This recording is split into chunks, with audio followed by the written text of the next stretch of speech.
started. Welcome, everyone. I'm Candace Breyer, Chairperson of the Zoning Board of Appeals. The Zoning Board of Appeals is a nine-person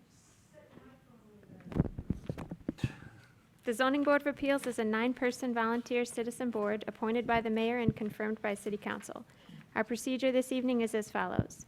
First, we will hear from the Planning and Development Services Unit, represented tonight by John Barrett and Alexis DeLeo. Then the petitioner or his or her representative will make his or her presentation. Petitioners will have 5 minutes in which to make their presentation. The board members may ask questions of either the city or the petitioner. We will acknowledge any written comments received by the board.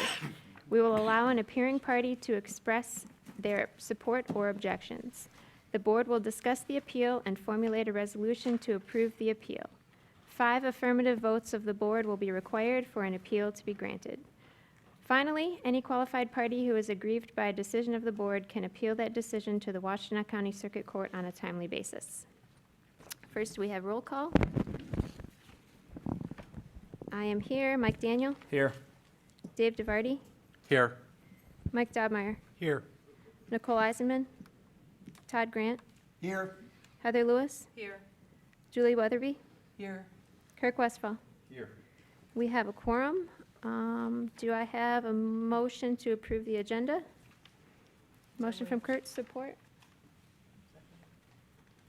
From Mike, all in favor? Aye. Aye. Opposed?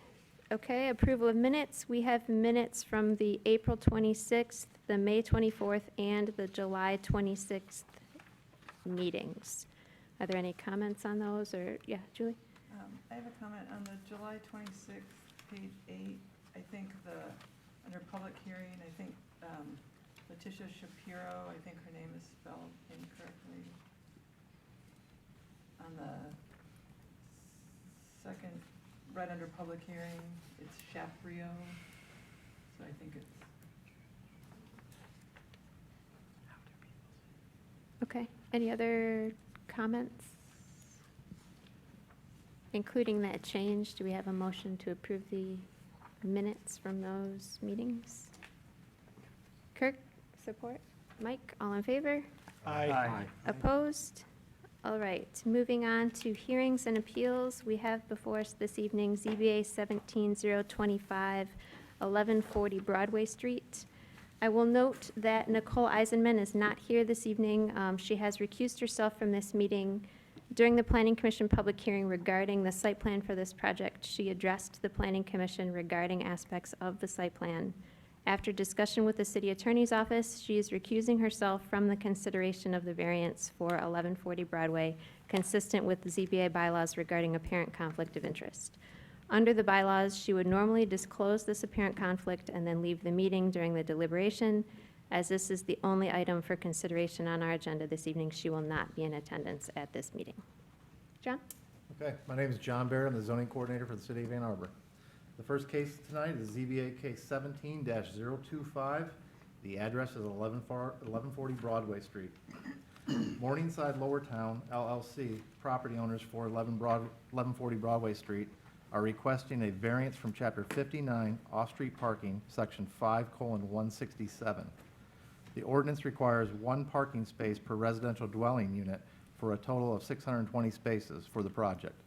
The petition seeks to reduce the required parking spaces to 0.9 spaces per unit for a total of 558 spaces. A variance is not being requested for the retail parking portion of the development. The subject parcel is zoned PUD, Planned Unit Development District. However, the petitioner is seeking a rezoning to C1AR, Campus Business Residential. The vacant site contains 6.4 acres and is located at the northeast corner of Maiden Lane and Broadway Street. The developer proposes to construct 620 residential units in 3 buildings, as well as 4,400 square feet of retail space. The development will include 3 buildings, 2 contain apartments, and the 3rd building will be condominium units. The proposed development site will have buildings from 4 to 8 stories and provide parking in the structure as well as on-site along access drives. The proposed development will provide bike storage at a rate of 1 per unit, is located on transit lines, and is in close proximity to job centers. If you'll turn your attention to the monitors.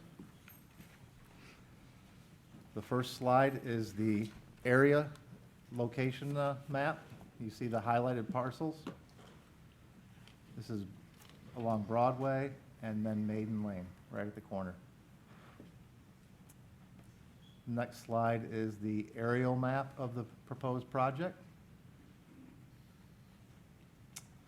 The next slide is a enlarged aerial map of the project and the property.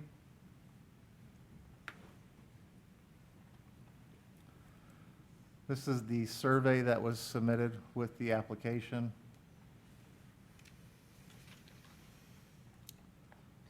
The next slide is showing building outlines, and this is where the proposed parking garage is going to be. These are photos of the site in its current conditions. This is with my back to Broadway, looking directly onto the site.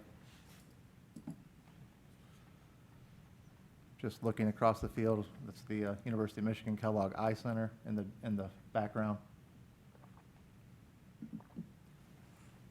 More photos of the site.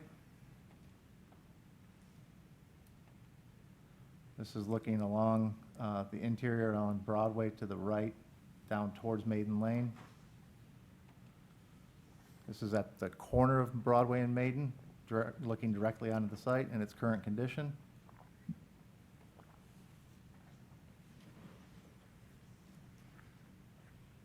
This is looking down Maiden Lane. And this is looking down towards Broadway in the other direction. The next slides are conceptual design slides and photos that were submitted with the application. As you can see, this is the proposed parking structure, the residential towers. This is Broadway right here, and this is Maiden Lane, and Plymouth Road goes up that way. Excuse me.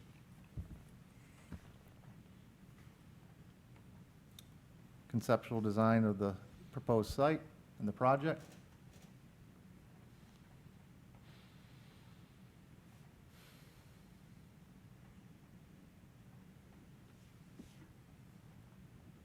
An overall view of the site. That's staff's presentation. If I'll take any questions at this time. Thanks, John. Any questions for staff? Mike? John, so the request to, I know we're focused on the parking here today. Correct. The rezoning request, that's not happened yet? No, that's not part of this I know, petition but tonight. that has not happened yet, right? Or it has? It has not been approved by city council yet. Okay. I just wanted to know where that stood. It was unclear to me.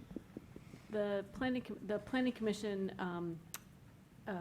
held public hearing and made a acted on, let me back up. I'm Alexis DeLeo, city planner. There are two petitions that have been submitted, a petition to rezone and a site plan petition. The planning commission hears both simultaneously, and they have recommended approval on both. Then procedurally, now the zoning and the site plan was recommended subject to approval of a variance. Following this meeting, if approved, then the rezoning petition will go to city council for first reading. If it passes first reading, then the rezoning petition and the site plan will go to city council for second reading and approval. Dave? Can they do a rezoning or ask for a rezoning without a site plan? They would need then an area plan. We do require some sort of drawing to accompany a rezoning to demonstrate that the district requested is viable for the site. And it is the petitioner's option whether they pursue a rezoning and a site plan or a rezoning and an area plan. Area plan is fairly conceptual, and it does give an idea of what could be developed on the site, but it is non-binding to either the applicant or the city. But they cannot pull any permits off of an area plan. One would need to follow up with a site plan after rezoning. Would a different zoning have less spaces required? All commercial districts require one space per dwelling unit for residential purposes. So Okay. whether it be any other C district would require one space per dwelling unit. And is the request, the zoning request, is it, I know that it got changed from other zonings, these multiple sites, to a PUD sometime in the past. And is there, is this different from what the previous zoning was before it was a PUD? It is slightly, prior to rezoning, I'll have to verify the districts, but a couple of the parcels were zoned O office, at least one was an R4 zoning, and the rest were various C2s. So Perhaps this is one. a higher intensity zoning district than what had been there? If you average it, it's quite comparable. With all the densities from the original underlying zoning, even with the PUD district that's there now, in terms of floor area ratio, they're all on par at about 300 or between 250 and 300% floor area ratio. I'm going to ask a question of the developer when they present, but if they had requested a PUD, could that have been dealt with, could the parking issue have been dealt with as part of the PUD proposal if it had come in as a PUD? It could have been. The PUD allows one to customize the provisions of the zoning ordinance, Chapter 55, as well as the off-street parking, Chapter 59, and landscaping, Chapter 62. Other chapters are not eligible for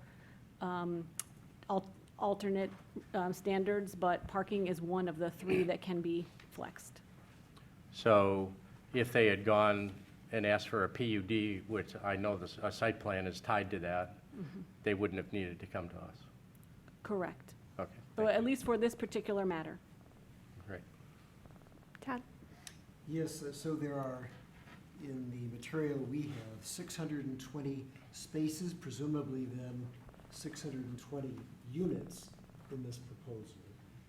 How many bedrooms are there? And maybe the tenant question may not be precise to answer at this point, but how many adults could this project sleep? I'll have to follow up myself, or perhaps the developer knows that Yeah, offhand. Okay, thank you. Mike? Is the access roads that are in the development, is there parking allowed on those roads? And if so, is that included in the 558 number here? Yes and yes. Okay. The access roads are designed to have some parallel and some perpendicular parking spaces. I think they will read as streets, but technically they're parking lot and private driveways, but they have both parallel and perpendicular parking on them, and those are counted as part of their total parking offered. Thanks. Kirk? Thank you. This petition is slightly different than the typical one in that, there's usually those criteria about, it's a unique hardship that's not self-imposed, substantial justice being done, and economic value and all that stuff. So can you describe the nature of this variance versus the typical one that we see, and is it just the one criteria that we're evaluating on? Yes, that's correct. It is only one criteria that they have to meet, and whether it meets the spirit, the harmony, and intent of the code. So it's Chapter 55, when they have variances from Chapter 55, the zoning chapter, you have to meet those 5 criteria, but as Alexis stated, Chapter 104, Chapter 62, and Chapter 59 does not require those 5 criteria. Understood. And that's why there's excerpts from the master plan in here to sort of look for the spirit and intent of the master plan? Some of that petitioner's answers from the questions of the packet, the application were incorporated with the master plan, different modes of transportation to try to stipulate the fact that they've met the spirit and intent of the ordinance. Thank you. Mhm. Any other questions for staff? Julie? Sort of following up on the street parking question, all of those are private parking spots, though, correct? They're not public city spots along those lanes? Yep, correct. There is the Broadway stub, that is public parking, and that is public right-of-way, but all the spots on site are considered off-street, private, off-street parking spaces. Thank you. Kurt? Could you remind us where the parking for the commercial square footage is? I don't believe that they have, you can confirm with the developer. I don't believe they've segregated the parking that way. It's a site-wide total. And the bulk of the parking is in the parking structure that's wrapped by that commercial, or the residential building A. There is some parking underneath building B. Building B is intended for sale condominiums. So I think will function more as a private garage. And then I'm assuming that the retail space, which is overall not incredibly large, but the retail space will take advantage of the on-street public parking in the Broadway stub, as well as those surface parking spaces that are closest to the retail space. Being all private parking, the developer is able to control that parking as they will. They can make it short-term parking if they like. They could also make it reserved, dedicated space, but they can manage that parking as they see fit and balance whatever they need between their residents and the retail space. Thank you. Any other questions for staff? Dave? If the zoning change is granted, albeit with the site plan, and we give the variance, if this lot or site is sold to a different developer, could the new developer by right put a more intensive use here and still comply with the zoning and still have our variance that we've granted? Well, my opinion would be a simple change of ownership would not affect the site plan or the variance. The site plan runs with the land and the variance runs with the land, and they can be transferred. But a new developer could come in with a different site plan, and the zoning would still be there. Well, a new developer could come in, at this point, they could. Developer has offered conditions, so it'll be a conditional rezoning. There has not been a condition to tie the zoning to this particular site plan. But a different developer, it is possible they could come in with a different site plan.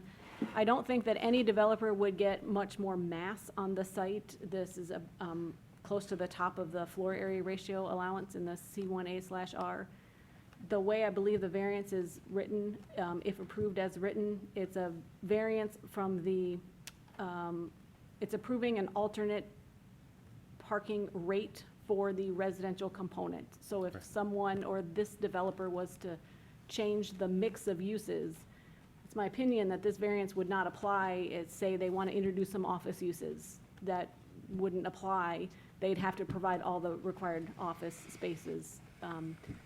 That is how I would apply the variance as written. Thank you.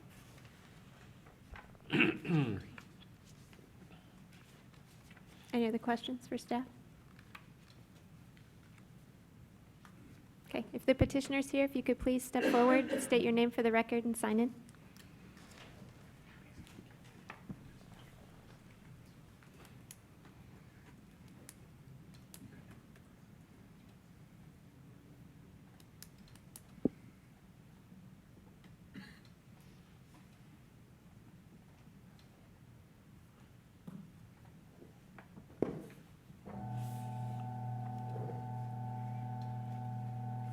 What's going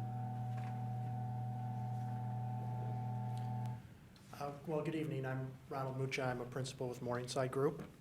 And we submitted our packet for your review, and John and Alexis have been explaining our request. So I think what I would do is be happy to answer any questions that you have at the end of the public hearing. I'm joined this evening by Julie Kroll. Julie's a traffic engineer with Fleece and Vandenbrink, and she wanted to introduce herself as well.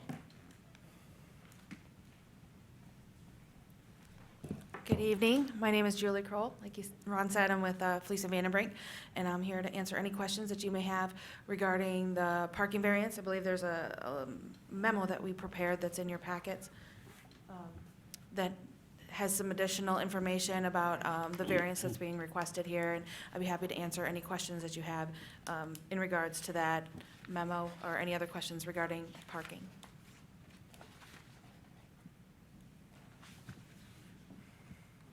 Thank you. Any questions for the petitioner? Mike?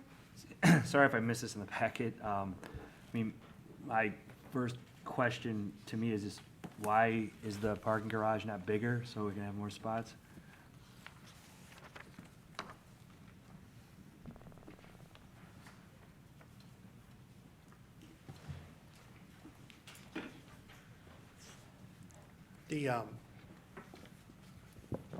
Well, the parking garage is designed to meet the projected demand for the parking, so you could, it's a helical ramp, and you could keep winding up to add more spaces, but the idea was to design the deck to meet the projected parking demand.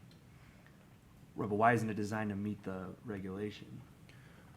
Because we believe that the parking demand will be lower than the regulation, which is why we're before you asking for the variance to 0.9 spaces per unit. So that's why we're drawing it at the variance level. Okay, thanks. Sure.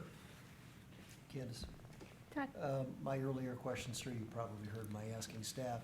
So we have 620 units. Well, units is a nice abstract expression. What I want to know is how many adults are going to be there? Are we talking one bedroom only, or 2 and 3 bedroom units? How many adults can sleep over there at night?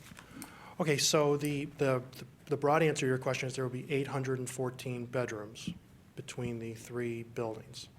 And then to expand on what you just asked about number of bedrooms, they will be weighted toward smaller units. So 1-bedroom units, studio units will occupy that'll take about 75% of the rental units. The remaining 25% will be 2-bedroom units. And then in the condo building, those will be weighted a little more toward 2-bedroom units. There won't be as many, there'll be a few 1-bedrooms, mostly 2-bedrooms, and a few 3s. But primarily, it's the rental units that make up the bulk of it, and they'll be overwhelmingly weighted towards smaller units. A couple of follow-up questions, if I may. So the market, obviously, you're down near the medical campus, and some of the apartments that medical students and other health students have used over the years are old and running near the end of their life. So the primary market, I imagine you envision, is going to be folks affiliated in some form with the medical campus, correct? Yes. Okay. And we all know that compared to the 1970s, students are much richer today, if only to afford, in many cases, out-of-state tuition. So it seems, in my thinking, this logical to assume that with 814 bedrooms, that most of these folks are going to be adults rather than kids, and the majority of folks are going to own a car, correct? Is that part of your analysis? Do you disagree with that? Well, clearly, we're going to provide, the proposal is to provide 558 parking spaces for the residential, plus the spaces that we'll have for the retail. So, yes, the majority of the 814 bedrooms, or certainly the majority of the 620 dwelling units would have parking, the overwhelming majority. We're I'm only sure requesting a 10% reduction. I'm sure you've looked at parking in and around the campus. There's, bluntly, the medical center keeps adding FTEs every year, full-time equivalents. There are not enough parking spaces now. My wife works for the university. She and staff refer to their parking permit as a hunting license. So if you, by chance, were to build an oversupply of parking, you would never have a problem in selling these to other needy people who would need to park. But it would probably be safe to say that the majority of folks who are going working or studying at the medical center are going to have or want a car. Isn't that true? Well, yes, again, we're requesting a 10% reduction, so that, Well, that's not really overwhelmingly- answering my question, though. I mean, you've got 814 bedrooms. Okay. Why would you not have 814 cars, a demand for 814 cars in a parking structure? Well, that's all part of the application, so in our I'm opinion. looking for your analysis, sir. Okay, well, I'm trying to provide it. So we're opining that the site is, it's walkable and it's transit-oriented. And we believe that based upon that location and the number of people that potentially could walk to work, or the number of people that could utilize, whether it's buses, public buses, AATA, U of M buses, ride-sharing, people that could walk, people that could bike. We're going to overload on bike amenities because we know that people want to use their bicycles to get around. There's also close proximity to Amtrak, regardless of where the train station goes. Either location, it's about equidistant from the site, so you could commute to other communities. So based upon all those parameters, and then our study of other markets in which we work and other data, what we found is that frequently the parking structures are built, and that there's a fair number of units that just never get rented or sold or utilized. And so our objective is just to marry supply with demand. If we shoot too low and we don't provide enough parking, we're the people that suffer. We can't lease or sell the units if we don't have enough parking. And if we create too much parking, then we're just adding expense into the project and making things more expensive than they need to be. So, in addition to our analysis, and I outlined the various components of walkability and transit-oriented in our analysis, if you would like, Julie could speak to an analysis she did on crunching numbers on multimodal data with respect to the particular site, if you'd like to hear from Julie. Your option, sir. I'm here to be persuaded. I'll also just say real quick, insert a comment that Exhibit B in your packet explains a lot of what the petitioner is discussing right now. So just wanted to, so we took into consideration all the things that you mentioned here. One of the things that we looked at was the city of Ann Arbor's commuting modal splits to see how that plays into parking demand for this area. And the modal split for Ann Arbor for vehicles was a 0.7. So 70% are using vehicles and 30% are using some other mode of transportation to get to work, school, et cetera. So when we look at that in correlation with one car per household, we're looking at, maybe 30% of the people that would potentially want to drive are now using these other modes of transportation for various reasons. So we looked at that. We also looked at the DDA study that they did, and they had come to a very similar conclusion with about a 30% reduction in the catchment area, which includes the Broadway Street area. So, and on top of that, one of the things that I noticed at the site is they're providing a 1 bike parking space per household to help encourage bike transportation for these units. The other thing that they're doing is they're charging residents for their parking spaces in the parking garage, which is a deterrent to actually purchasing, a unit. If you're gonna have a car, then you also have to, on top of that, pay for that car's space. So, as you mentioned, that they are very expensive. Are they gonna, pay for this expensive unit and pay for the car that goes with it? The other thing that I wanna mention is you talked about bedrooms. And that is something that we also looked at. And ITE, which is the Institute of Transportation Engineers, has a parking generation manual. And they have guidelines as far as, if most of this development were 2+ bedroom units, I would be totally saying, Ron, you don't have enough parking.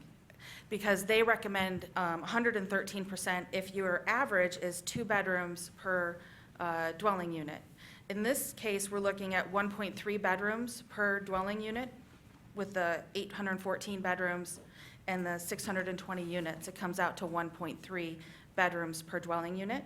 So we're at less than a 1.5 ratio, and they recommend around 90%, which is about what he's providing.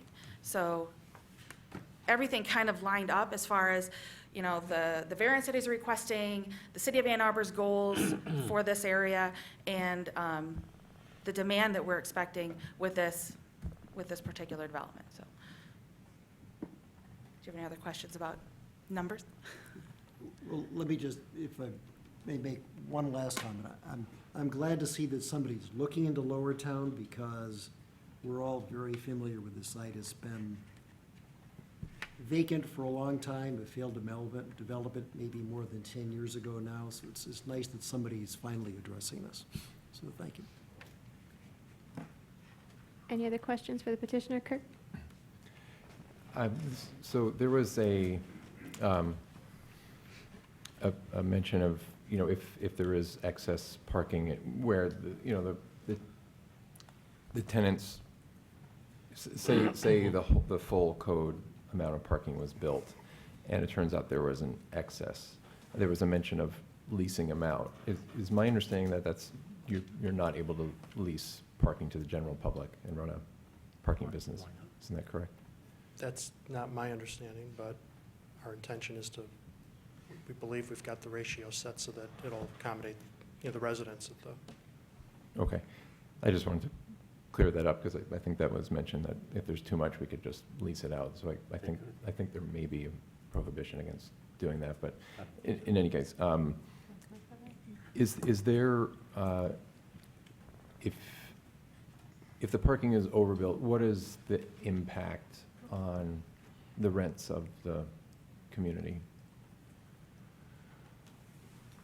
Well, that's a tough question to answer. There's a lot of assumptions that go into that, but I would just say that in general, we try to do everything we can. We're proposing a project that has many parts to it. We try to get them all in a certain sync and harmony so that it can perform at a reasonable economic level. And the goal, frankly, by keeping the unit sizes smaller, is to try to keep the rents and the sales prices lower. So we constantly work with staff on any number of issues, and others, always trying to advocate for a design that results in the highest quality project but also maintains costs. So whether it's the parking would be overbuilt or any other number of items, the more expense that goes into the project, it would have an impact on those rates. But it would just be hard for me to speculate, exactly what that would be. To what degree? Yeah, I mean, it was always my understanding, the more expense that goes into the construction, I mean, those clearly get passed along. So I guess there's generally more hesitation to overbuild than to underbuild.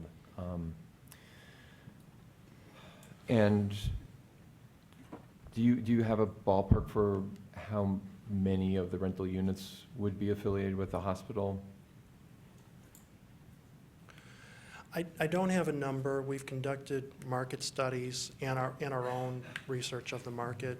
I think as Commissioner Grant said, it goes without saying that the hospital and its employees would be a significant contingent of the occupants here. I mean, you can see it right now. If you go up and down Maiden Lane or Broadway, you see many people walking in their scrubs, or people that clearly are working, the M emblazoned on their coat or whatnot. So it would be substantial. Thank you. Dave? Couple questions. You've done pro formas for this project, and as it's configured, what do you see as your price range currently on the apartments? I don't have an overall price list. What I would say is that Just a range. I would say that the goal would be to try to be able to get people into rental units at or around $1,000 a month, kind of per Per unit bedroom. price, just per unit. That's approximately the entry level. And you said, or that your parking expert said that you're going to be charging for spaces in the parking structure? Yes. What's the rate going to be on that? Again, those haven't been set yet, but they would be set commensurate with what the market would charge for those spaces. So So if the DDA is charging $155 a month a space, that's what you would go with? I think it would be somewhere in that. We'd have to look at the DDA. We'd Or have would to you look go at with what the other. university rate, which is higher? No, we'd have to look at the DDA, we'd have to look at the university, we'd have to look at other private developments, and from that data, we could determine what the rates would be. But right now, that's not built into your pro forma? I don't have that, I mean, we just don't have that number, I don't know it That's yet. unusual. Wouldn't, by charging for parking, wouldn't you be driving students who have cars to be warehousing their cars on the streets where they don't have to pay? Well, that's not the way, I understand the question. That's not the way we see it. So the way we see it is that, first, we don't see students living here. If you're talking about medical students, we can see that. We just don't see any, we really don't see undergraduate student housing here. It will not be designed as such. These won't be units designed, I've mentioned this before, where they're like a project on Main Street where it's stealth student housing, where they say it's market rate, but then every unit has its own bathroom. And so, you know, who are we kidding? We're not doing anything like that. These will be designed for professionals. It's not going to be marketed to students per se. I just don't see it. I can't guarantee you that there wouldn't be a undergraduate student here, but I think it's very low probability. Much higher probability that you would see medical students or residents, attending physicians, those sorts of folks. So we believe that your question about overflow parking, we believe that the 0.9, based upon Julie's data and our own research, that's the number that equates supply and demand. So we don't see people warehousing their cars on the streets or anywhere else. And one last question. Is there a reason that you decided not to just go with a new PUD that would tie the site plan to the zoning, and then you wouldn't even have to come to us? Is there a reason for that?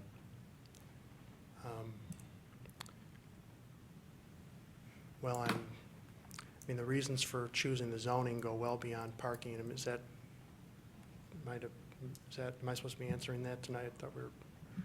Well, I'm just asking what's your reason to not do the PUD route? Well, so I guess my answer would be is that the decision to not choose a PUD had nothing to do with parking. So there are many other reasons. I just wasn't prepared to discuss all that tonight, but Okay. Thank you. Mike? Sorry, Mike, I know you've been waiting. Okay. So there's a bunch of spots that are designated for retail in the complex, right? yes. How are those physically separate from the residence spots, if at all? So, go ahead. No, Oh, yeah. okay. So I think Alexis did a great job of answering this. She was kind of surmising, and she's correct. The retail parking will be provided in accordance with the code requirements, and it will be allocated adjacent to the retail, so right near Broadway on our site. We would choose, I believe it's 16 spaces that are required for the retail, and they would be identified in that area. In addition to those 16, the reality is there's a significant amount of parking on Broadway Street. And to be clear, that parking, which totals, I think, a little over 30 spaces, we're actually increasing the count slightly from what's there now, but it's not factored into any of our parking requirements. So you have the required parking on our site, and then you have the parking that's on Broadway Street right now and will be developed. So retail customers and patrons would use a combination of both. There'd be abundant parking for it. Right, and then, I guess my question was more getting at, what would keep a resident from just leaving their car in a retail spot? We couldn't allow that to happen. So we would have, and we have not developed the exact protocols, Yeah. but these spaces would be signed and patrolled. We couldn't have that happening. I mean, that's, the retail tenants expect Right. a certain number of parking Okay. spaces for their patrons. Makes sense, thanks. Heather? I'm wondering, the 814 bedrooms, how do the studios fall into that? Does that include the studio? as- Yes, it's considered as one bedroom, yes. Okay. And can you explain the hardship of complying with the code? Well, John, how do I? I can help him out a little bit with that. He doesn't have to meet a hardship per se tonight. He just, if you look at the, one of the handouts I handed out, it has to meet the spirit and the intent of the code. So the petitioner doesn't have to meet the same criteria as Chapter 55 and for the regular variances in zoning, doesn't have to prove a hardship. Okay. And, well, I guess this is a question for staff. The question about the prohibition on leasing spaces to non-resident, can we get an answer to that? Owners of parking are free to manage their parking as they wish, including charging. There is no requirement that on-site parking be free, and they are free to allow whoever they'd like to park. They are not proposing a public parking structure, nor are they seem to be proposing additional spaces just for parking to be a part of the income stream. But the code does allow anyone that the owner sees fit to park.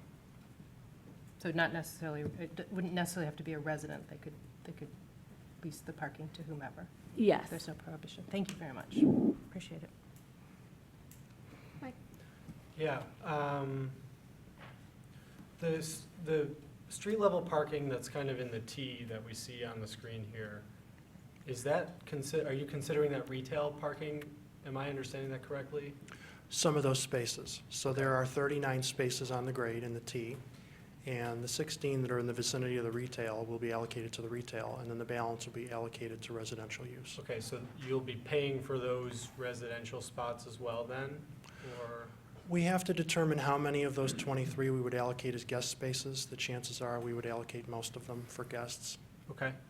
And then my other question is, how tall, how many floors are we talking for the parking structure as it's currently designed? The parking structure is, I believe it's a little over 5 stories. It's a ramp.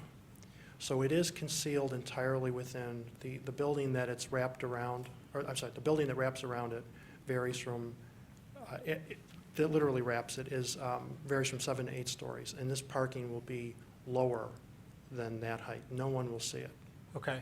And if we were to add one more story in order to get to that 1-to-1 zoning as it's currently written, it would still be hidden behind the building that wraps around it, correct? Yes, I believe so. Okay, thank you. Any other questions for the petitioner? Kirk?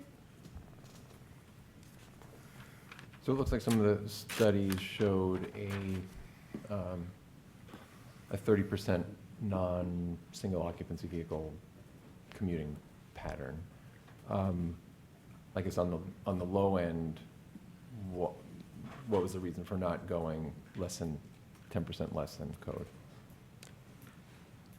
I'm not sure what what Why was the not question? get a variance for 20 or 30% less if Oh, that's for if that's more? what the non-driving population Well, I think estimate is? a couple things. Ultimately, we want to get the ratio right. So it's a feel thing. It's part science, but there's also some art to this. And we have a long track record of doing this kind of urban development, so we have an understanding of what parking demands turn out to be. In terms of what Julie said, and I could have her speak again, but I think Julie said that ultimately the 1.3 beds kind of married out with the recommendation, and the 90% was just, those numbers kind of synced. I think in addition, we don't want to under-provide the parking, but there were some concerns about over-parking. I don't see us over-parking if we're asking for the variance. So if that were the intention, we'd be trying to build, a lot more spaces than what's required.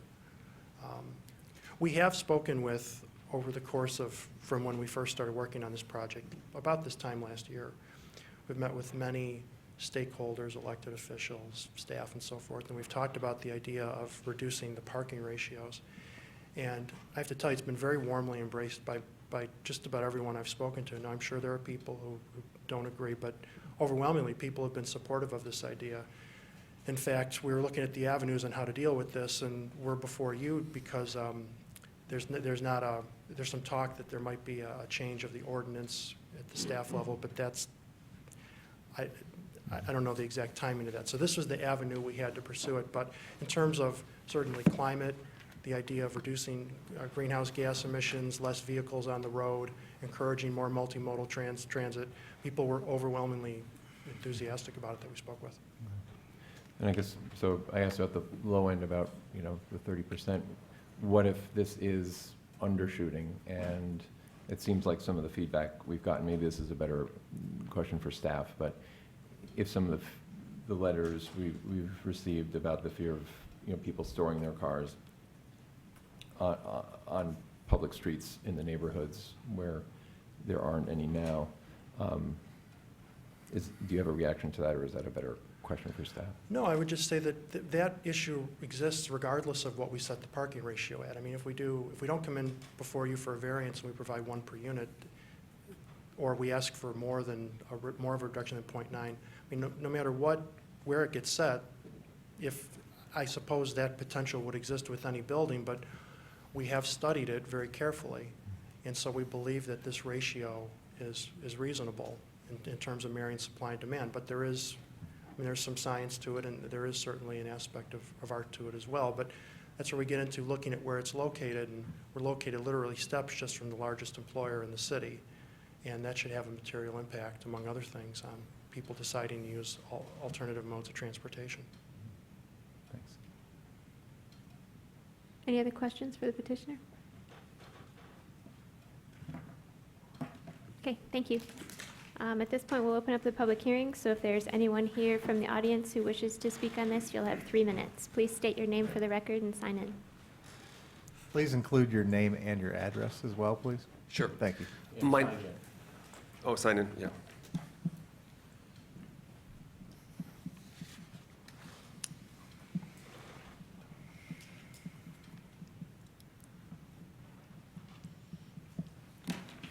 My name is Steve Kaplan. I live at 406 North Division Street. I'm a landlord in the Ann Arbor market. I'm the president of a company that owns and runs 300 apartments throughout Ann Arbor.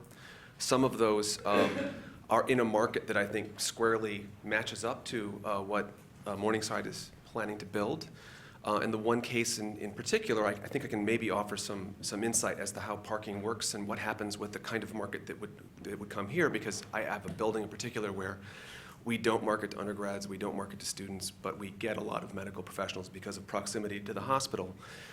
A typical or a good case study is someone who's planning on staying here for 4 years or less, be it a fellowship to do some sort of research with a department in the hospital, but a short enough time that it doesn't pay for them to shop and buy a house. Those are the prime candidates to rent something either in my building or the one that's being proposed here. In most cases, those people have a car and a house somewhere else. They're staying here for a while, they're not staying forever. And the existence of proximal quality housing to where they work is actually a disincentive for them to bring their car in the first place. They don't bring the car and stockpile it on the streets. Finding a place that's close enough to where they work facilitates their decision not to bring their car at all. So in my case, I have a building, 30 units on Washington Street. It's close to the hospital, it's close to the dental school as well.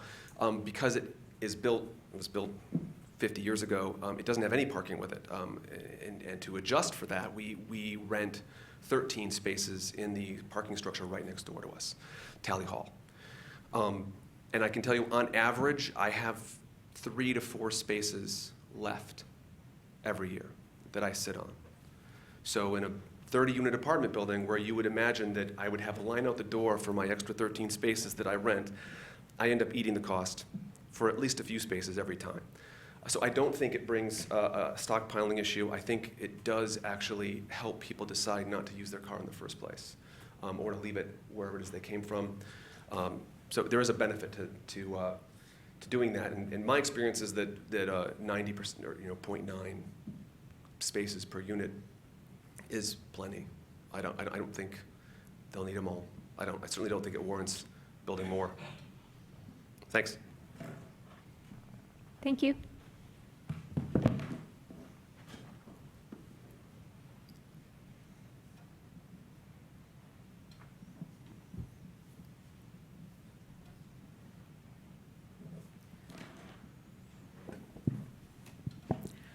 My name is Donna Pointer. I own property at 1660 Broadway, which is up the hill from this proposed site. From listening to the presentations by these two people here from the company involved, I'm assuming they're assuming that the people that live here don't eat, since there's no shopping anywhere within walking distance of this site. They're assuming people are going to get on a bus at some point in time and go way out on Plymouth Road to get to a grocery store, for instance, just as one example. 818 bedrooms. I would assume there would be probably 800 people, grown-up people, probably residents, graduate students, since they don't want to rent to undergraduates, which is illegal, but if they're not marketing to undergraduates, they're going to get graduates and residents and people, as this gentleman mentioned, who may be here for a short period of time. These people generally have cars. They generally want to park the car somewhere, hopefully near where they live. If they have to pay extra for their parking spaces, they're probably not going to be terribly interested in doing that, which means that they're going to look for a local street. The local street happens to be Broadway.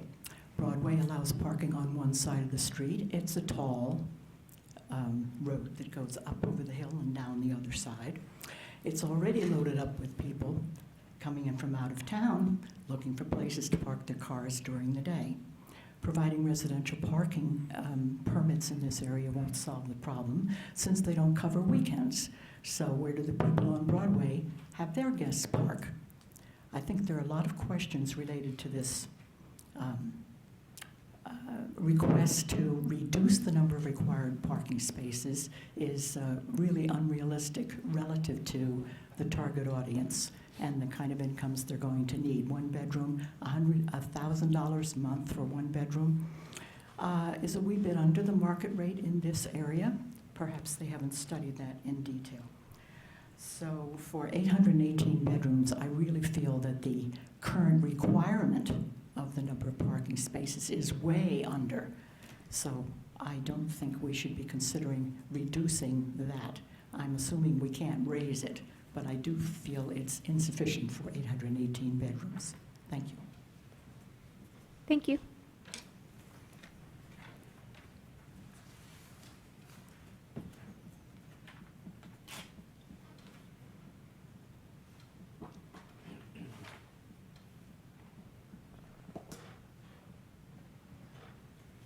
Phil Stoll, 1314 Broadway. Thank you for letting me speak.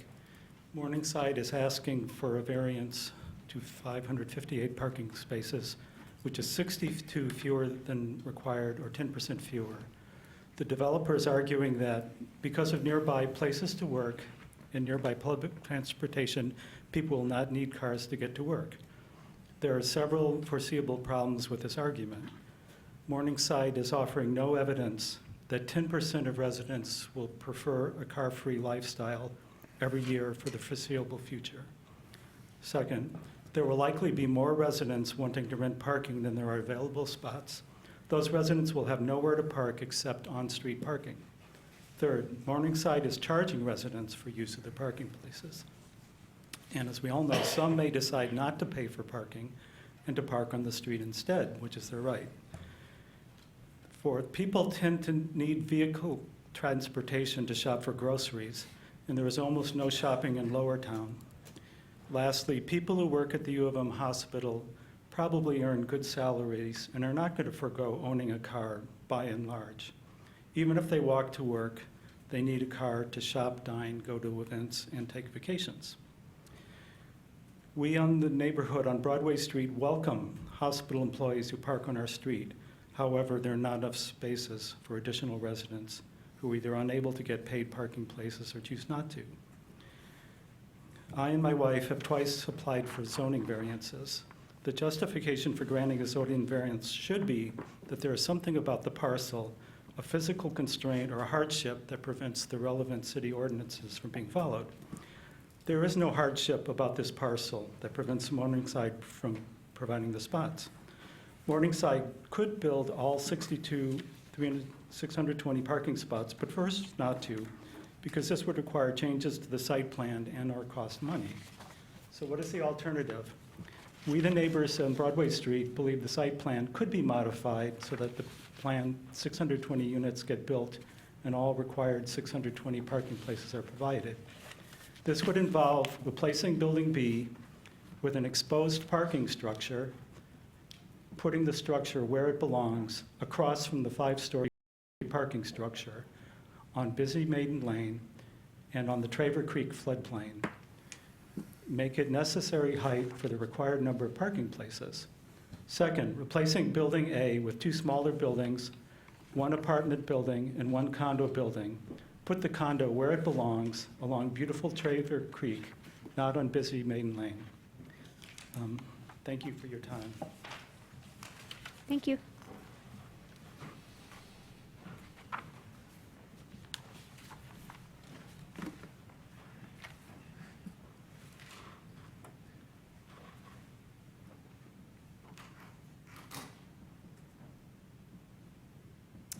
don't know about this microphone.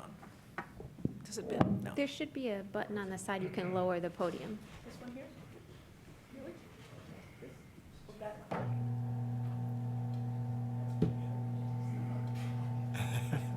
Okay, thank you, I think that's good. Hello, my name is Laura Stroh, 1327 Broadway. Morningside included in their application for a parking variance supporting letters to the Planning Commission. None of those people live in the neighborhood. None of them will have to live with the consequences of this proposal.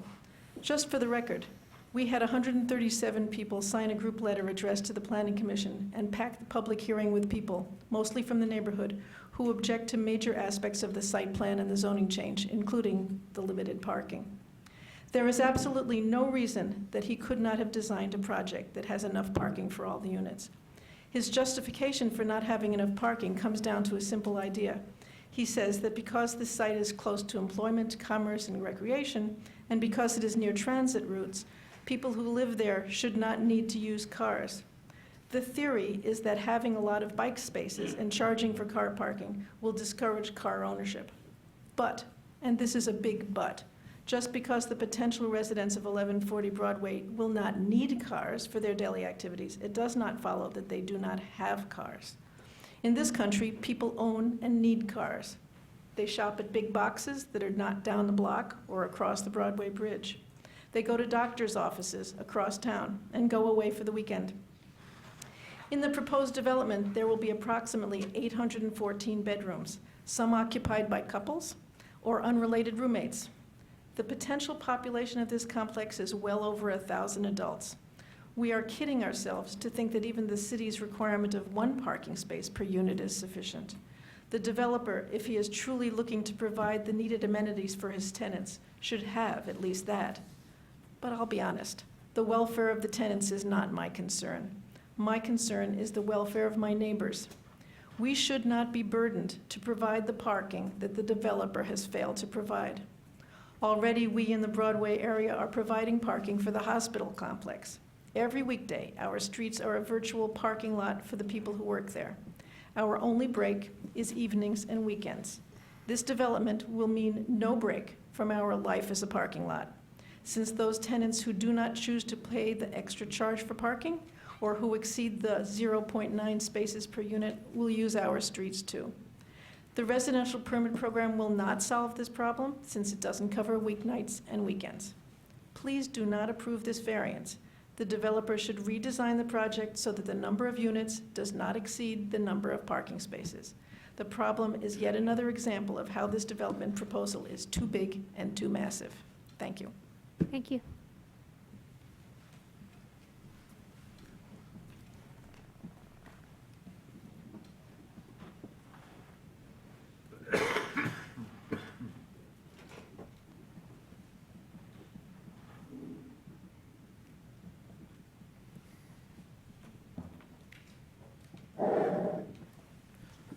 Hello, my name is Andrew Picnic. I live at 711 Argo Drive. It's about a half mile from the development in question. So I'll be brief because the matter of 60 parking spaces is rather unimportant relative to the other issues with the site plan, but I still think it's wrong. Relatively, it's like throwing the baby out with the bathwater and critiquing the splash. Zoning at its core establishes some pretty basic ground rules to ensure that one party not unfairly impinge on another. What's fair is determined by the ordinance. When I put my fence up, I was able to put it up along my property line, not 10% more. My neighbors are allowed to get 6 chickens, you know, not 16.6% more. Like, don't let these misleading claims of support cloud your judgment. And I wanted to get up here after Laura because there are a lot of people that are totally for development in this area, just not this current phase. They pretty much got to cherry pick their own zoning that was recommended by planning. It's kind of silly that there's a variance request when you get to choose your own zoning. But yeah, so for every one person showing support for this project, I bet that I can find 10 against. And I mean that. Like, I'll bet you $10,000. Any single person working for any single person in Morningstar, that I can find 10 homeowners within a 4-mile radius desiring significant changes to the site plan for every one that you can bring me in support. So if you think this development deserves special consideration, we're gonna get ahead of the curve and lower that ratio of parking because this is just the ideal, you know, the mint plan, the perfect plan for this area. Well, and you think you have the support of the neighborhood, you can come take my money. That's all. Thank you.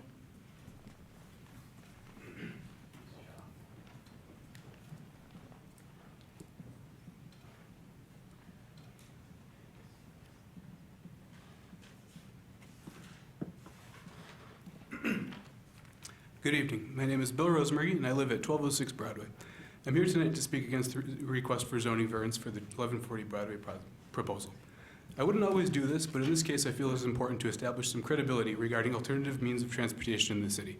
I've lived here since I was 18, and for 13 years I lived car-free until I did the analysis 3 months ago and realized it finally made sense for me to own a used car. While living without a car, I used my bikes as my primary mode of transportation year-round, occasionally riding the bus. During those 13 years, I rarely encountered other car-free folks, maybe a dozen or so, which was surprisingly low to me because we tend to run in the same circles. It's my experience that even the most committed bike or bus commuter in Ann Arbor still owns a vehicle for other purposes. That's my short anecdote. I'd now like to focus on some numbers. The developer has requested a variance of 0.9 parking spaces per unit. There are 620 units with 814 bedrooms in the proposal.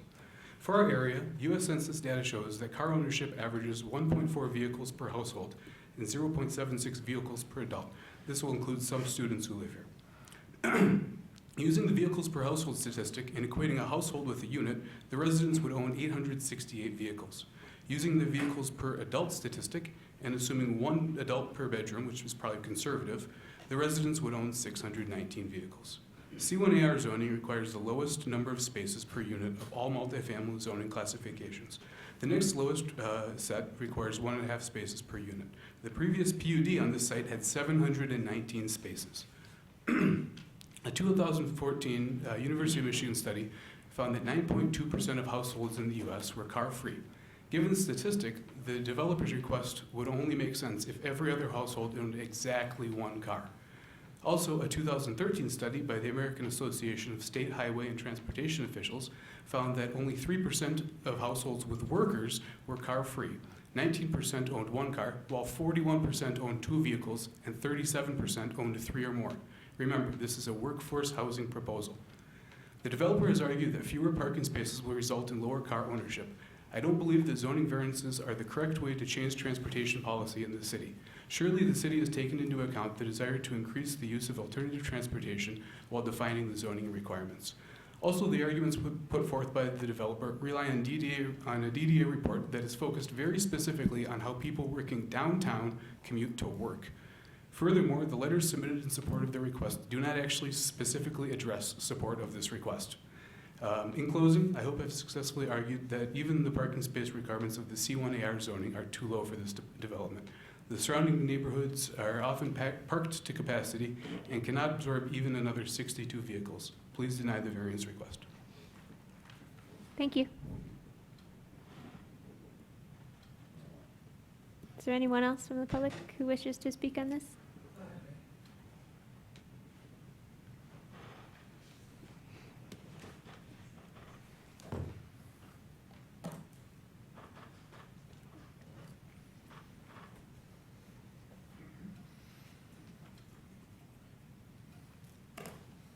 Hi, my name's Tom Stolberg, and I live at 1202 Traver Street.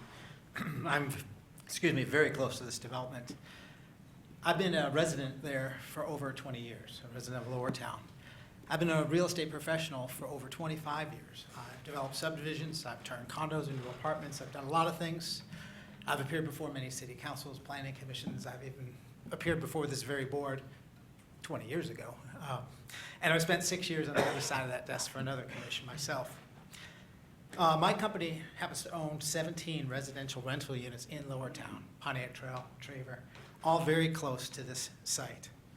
In my experience and professional opinion, you should deny this request for a variance. Any issues having to deal with parking are totally self-imposed by the applicant, and there are many design options and other options that this developer had that would not require a variance.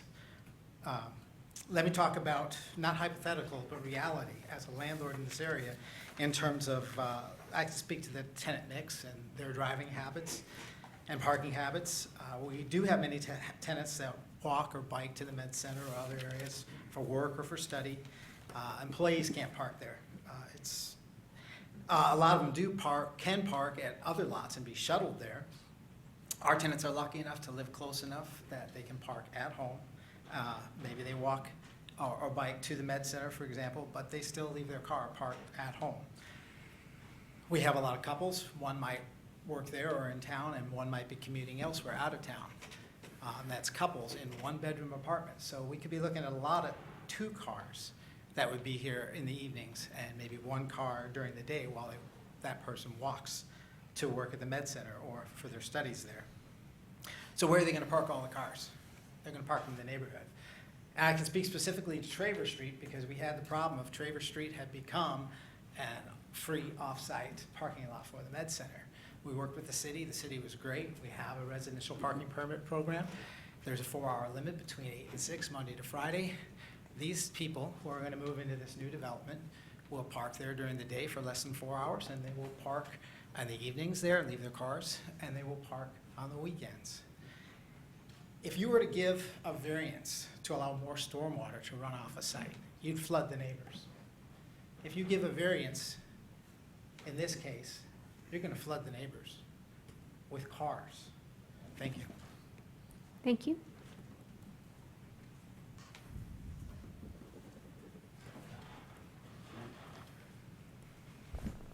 Hello, everyone.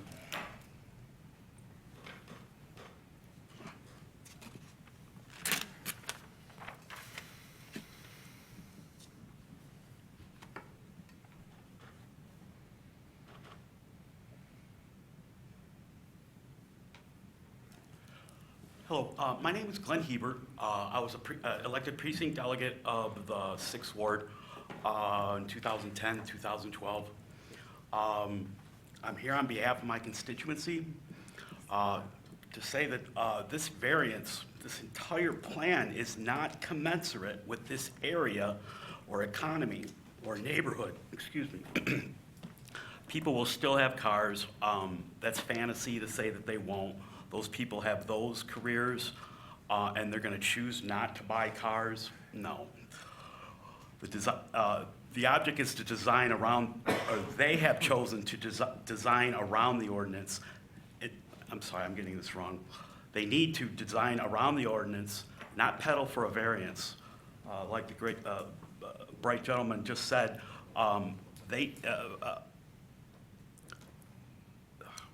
he said it better. Just about the,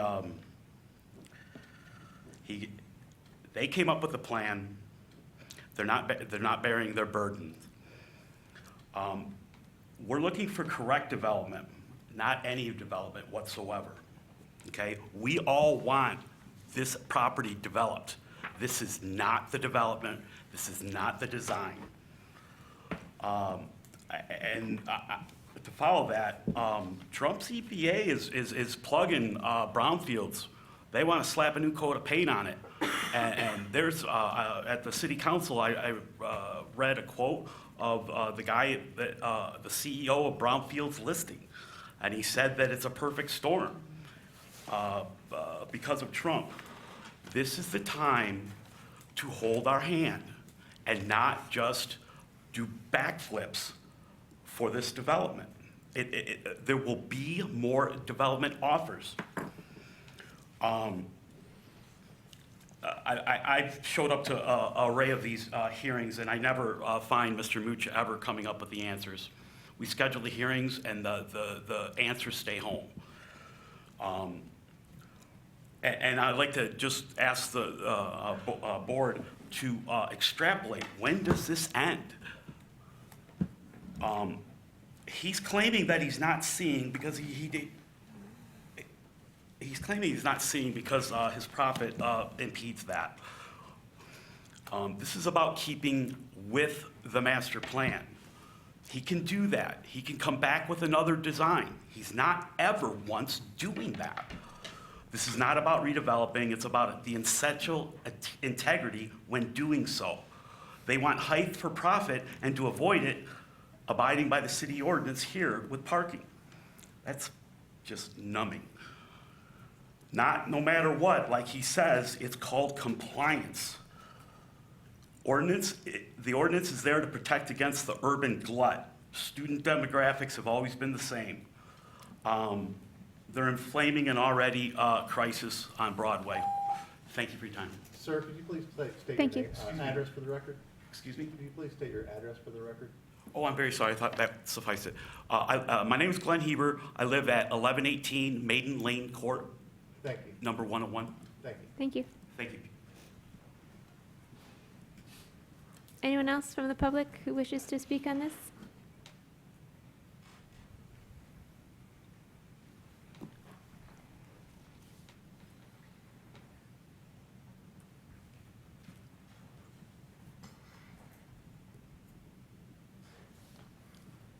I've been learning a lot tonight, listening to the nature of the discussion. My name is Ray Detter. I'm 120 North Division, and I'm one of many near downtown neighbors, as well as one of the members of the Downtown Area Citizens Advisory Council, who work with Morningside Development and Ron Mooch a number of years ago to make downtown Liberty Lofts housing development the recognized successful residence that it has become. We're also among those who have watched Ron and his group make many desirable changes in the 1140 Broadway development, changes that address many of the issues that I think were raised by determined opponents to the project, changes that led the Planning Commission and to recommend City Council approval of the site plan and also the zoning of the planned project. That's all the nature of what it is in the past. And in terms of the issue of integrity, what we found with regard to working with Ron Mooch is what it is that he says he's going to do. Consistently, he did it in Liberty Lofts, and I expect that he's going to do it in this particular case too. But there still is time for changes, and of course we have the City Council that we're going to be dealing with in terms of the various approvals. I want to praise the planning staff report for recognizing that the Broadway Street project meets the intent of the code, as 90% of the residential parking requirements are being supplied. Such variance or exception is in harmony with the general purpose and intent of the requirements. Additionally, the development will meet the required commercial parking requirements. I chair the Downtown Area Citizens Advisory Council. And one of the things that I note with regard to the nature of that is I'm influenced by the whole nature of things like the Nelson Nygaard report, and I'm influenced very much by the whole concept, maybe it's idealistic, that the DDA has to eventually end up with a plan with a parking demand management plan that will try to get maybe some of us getting us on buses and have alternative means of transportation. The arguments that I've heard tonight are arguments that I'm well aware of in terms of the nature of the 04th Ward and also the downtown area in terms of some of the problems. But the fact is we're trying to solve them. In this particular case, I think it's a reasonable sort of thing to approve the nature of this particular request because of the very special nature of this particular location. I start out with, it bothers me a lot at this particular point that every day that we wait on this, we waited over 10 years at this particular point, we still have contaminated water flowing into the river. There have been many changes, as I said, with regard to the nature of this. It does include now affordable housing. Guaranteed, apparently, it's not a large percentage, but nonetheless, it is affordable. It's not affordable as it used to be when we argued for that, like it was only 20% of median income and that sort of thing. Affordable doesn't mean that, but nonetheless, it's a step in the right direction. And I think, I don't like to suggest that somehow or other that the people here on Broadway should be guinea pigs. I respect very much their desire to preserve their historic neighborhood and to not have much impact upon it. But I think consideration has to be given to the possibility in this particular case that we should choose an alternative, which you seem to suggest, at least the staff report did, seems to suggest is a workable possibility within the framework really of why you should approve a particular sort of zoning variance. Thank you. Thank you.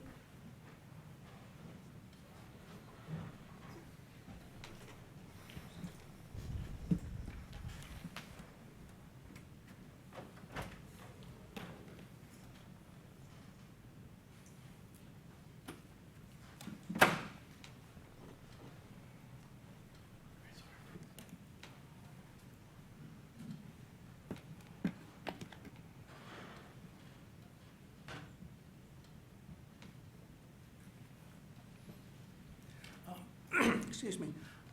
My name is Tom Blackwell. I live at 1640 Broadway.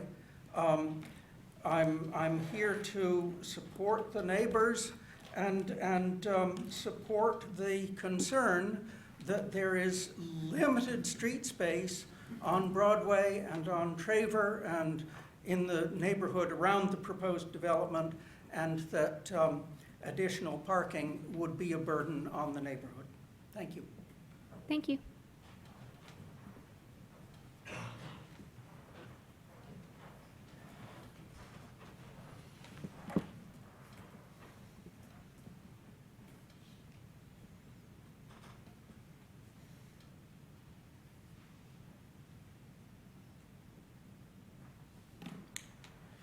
My name is Andrew Stroh. I live at 1327 Broadway for more than 40 years. I beseech you to reject the request for a parking variance. This project is perhaps the densest apartment complex outside of the U of M dormitory system and may have a population of over 1,000 to 2,000 adults. At this point, there is no way of knowing how many of them will have vehicles, but it is reasonable to assume that at least one vehicle per unit, perhaps 2 or 3. And these vehicles will need to be stored, even if they are not used regularly. When a small duplex asks for a parking variance, they are often assuming that 1 or 2 vehicles can find spots on nearby streets. In the case before you, it's entirely possible that at least 60 vehicles will need spots not provided by the developer, maybe even a few hundred. This is likely a magnitude of variance you have never had to consider. Assuming that the developer's justification is not disingenuous, that because of the location, people will not need and therefore not have cars, this becomes a huge experiment to allow the surrounding neighborhood, and if it fails, the surrounding neighborhoods will suffer the consequences. The 2 public hearings before the Planning Commission showed that there's a widespread concern about an opposition to this development by people in the surrounding neighborhoods. The impact of huge, densely clustered buildings on a 6.4-acre lot is already overwhelming. To grant this parking variance would spread the effect of the development far off-site to the detriment of the neighborhoods around it and the people who live there. The question will be, if you do not allow this variance, how can the developer solve the parking problem without increasing the already disturbing mass and height of the buildings? There are many ways this can be accomplished. The neighborhood is still dismayed by the proximity of Building A to the creek and the small houses nearby. If the developer eliminates the arms on the north side of Building A and eliminates the 8th story, enough units will be removed so a variance will be unnecessary.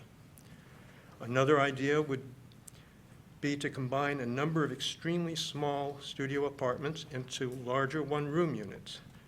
But I'm not the developer. It's the developer who should find a solution without the need for a variance.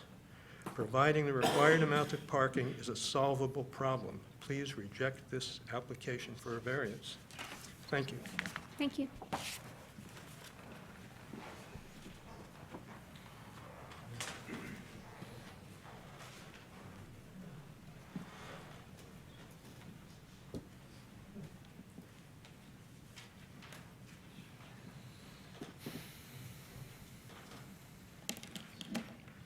My name is Shannon Tatum, and I live at 1206 Broadway, and I don't have anything to add. I just wanted to stand here and say for the record that I support the concerns that my neighbors have about this variance, and I would ask that you reject it. Thank you.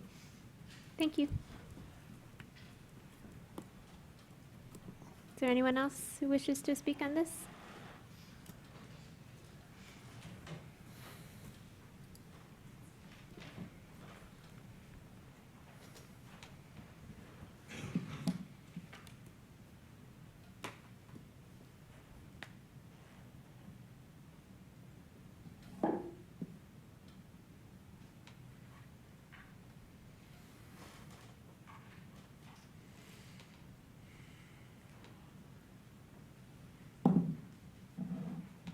Hi, my name is William Van Geest, and I live at 1039 Island Drive Court, apartment 104.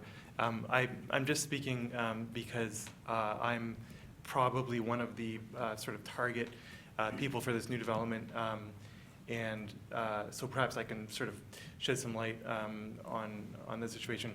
And because I live in the Island Drive apartments, which are just adjacent to this property. And it's similarly sort of factory farming apartments. So again, perhaps I can lend some perspective from that standpoint. And I notice that no one else that has spoken is from the Island Drive apartments. First of all, I'm super glad to see this being developed because it's obviously prime location. I'm also a little bit concerned about the size and the ambition of the project.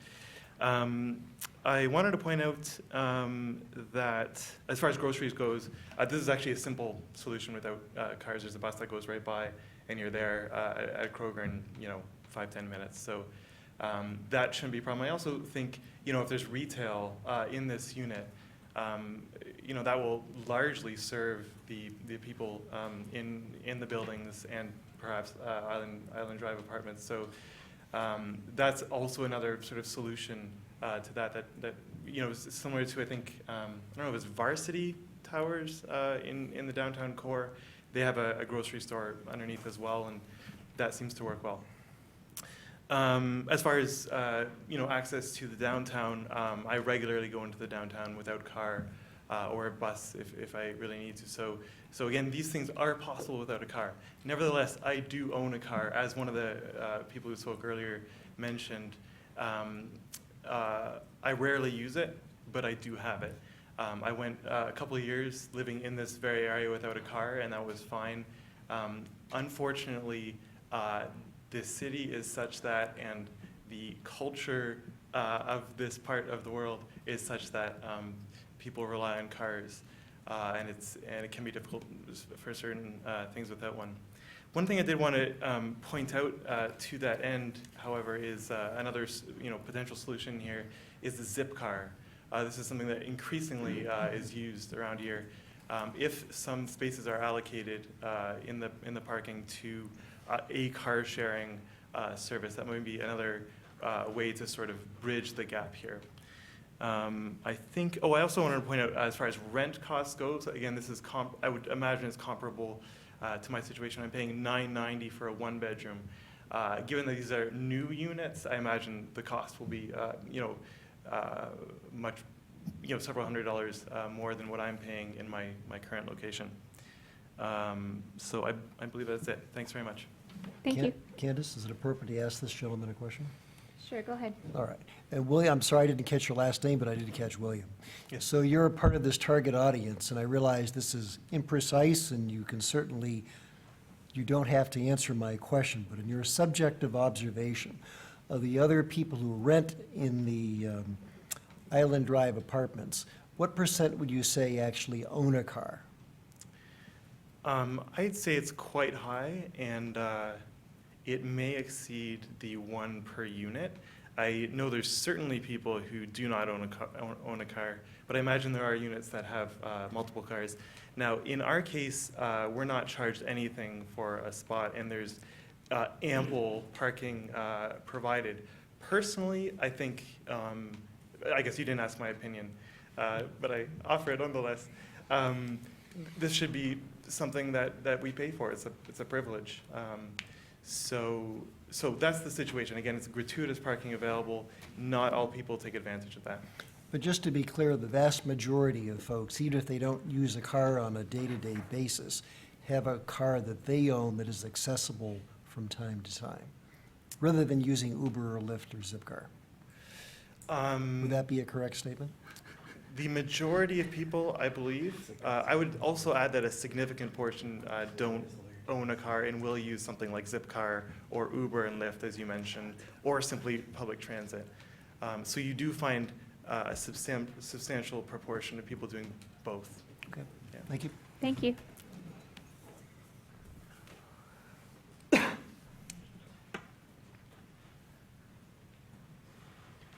Good evening. I'm Janet Cannon at 1220 Broadway. Get it on here.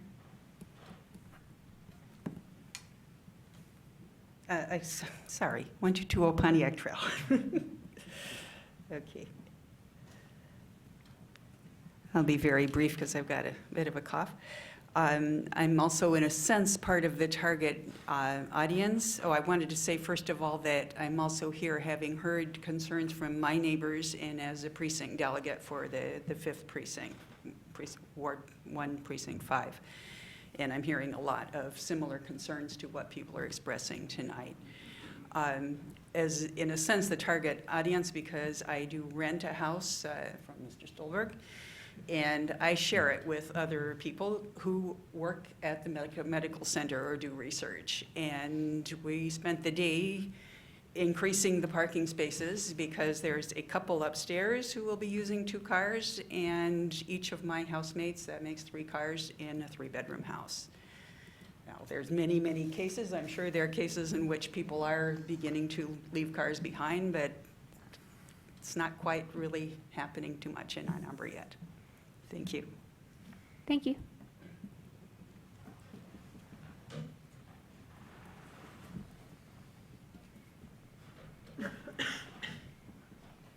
Hi, my name is Bohuslava Jelinkova. I live on Broadway 1541. I'm sorry I came late, so maybe I will repeat what other people already said. But I was last week with my husband in the hospital, and I was talking to a nurse who studied at the University of Michigan as a nurse. She didn't live around when we considered that medical students will live, but we asked her if she owned a car, and she said, of course I have a car because I have to go buy groceries and I commute from Kenton. So we asked her, how about your classmates? And she said, everybody has a car because sometimes we are called to get to the hospital at the middle of night, and we cannot just use transportation, and we cannot ride bicycle at the middle of night or in the winter. So this is one my point. Another my point is I moved to Broadway 18 years ago, and I was very glad to see police car sitting on the street and observing how people are driving. Very soon we got new yellow line at the middle, so people will not pass. But since then, students still driving fast to get on time to the school, even when we have a speed humps. So my other concern is, because I have a family, when we play on the street, you know, the cars are passing pretty fast. Now, even backing up from our driving when students are parking on the Broadway street is sometimes danger because you cannot see. Now, thinking that there will be extra 100 cars parking on a Broadway, I'm really concerned about the safety of people who have little kids, how safe that would be. Because Broadway is known for very quiet street, but not during the school year when all the Michigan students parking there. Now, there will not be only Michigan students, but also residents on the bottom of the Broadway. So this is just my concern. Thank you so much for listening to me. Thank you.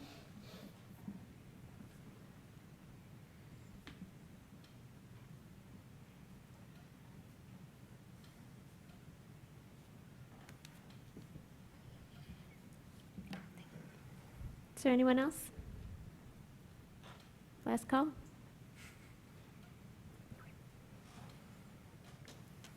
Okay, we're in discussion. Heather?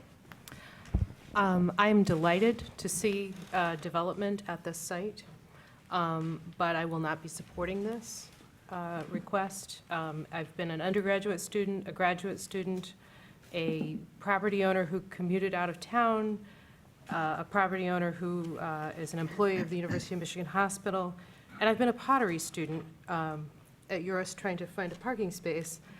And I often take the bus and bike from my home, as do many of my neighbors, but the number of cars per adult is greater than one. Kirk? So I could ask staff a couple of follow-up questions, since so much of the feedback we got had to do with parking outside the area. If I could ask about the residential parking permit zones in this. So it sounds like there's one that goes up the length of Broadway.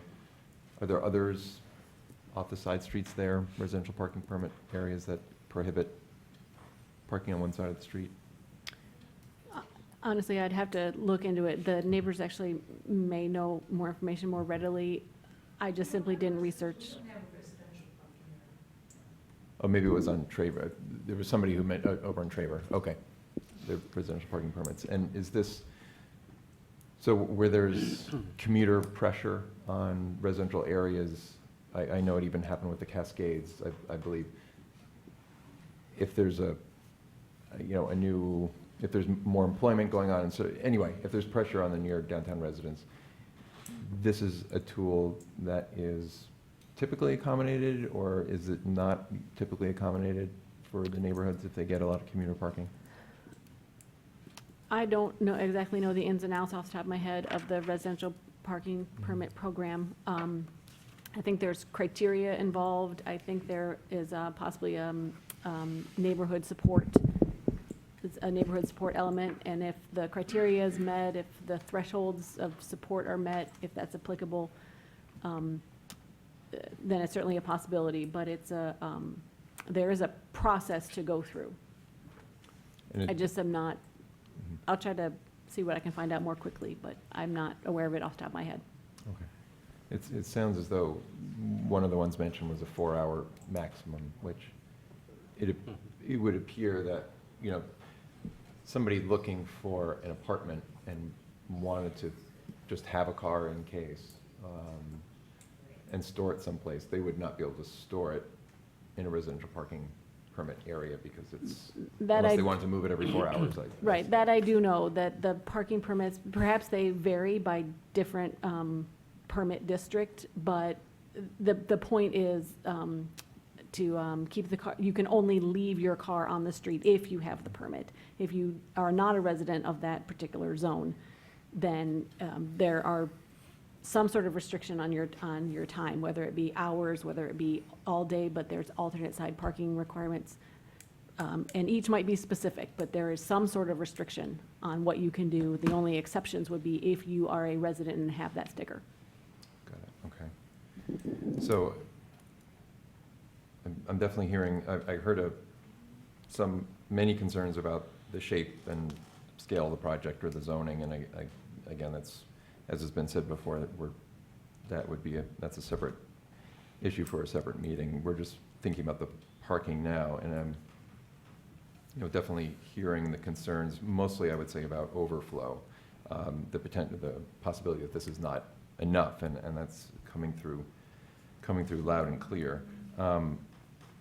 I guess what I'm trying to balance this against, not only, as has been mentioned, that the landscape, the transportation landscape is changing, among people younger than me, I think in particular. And, characterizing a project like this with a slight 10% reduction in required parking, I think pales in comparison to the thousands of people who live downtown without any parking. Undergraduates accepted. There's others who either lease it separately or who forego parking or who use Zipcar and Uber and all the rest have been mentioned. So, it becomes a question of what's the cost of underbuilding versus the cost of overbuilding versus the cost of, the chance that you get it exactly right.